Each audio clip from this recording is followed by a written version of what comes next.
তোমাকে দিব না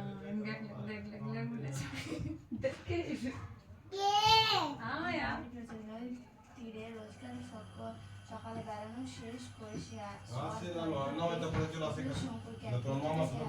লোকের মুখোমুখি হতে হয়। চমকে উঠে চিৎকার করতে তিনি বুঝতে পারেন আয়নাতে তার প্রতিবন্ধী দেখতে তিনি অফিসের শঙ্কুর এক বিদ্যুৎ হয়।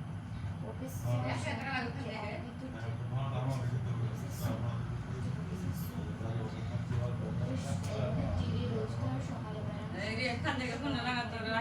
অফিসের সম্পর্কে এক বিদ্যুতের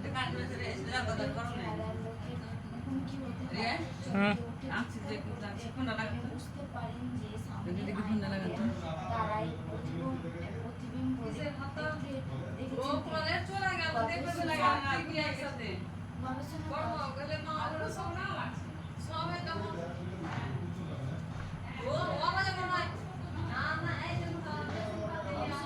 সবসময় মৌন থাকা এই বিজ্ঞানী নিজের চেহারা নিয়ে বিশেষ মাথা ব্যথা ছিল না, তাই তার আয়নার প্রয়োজন হতো না।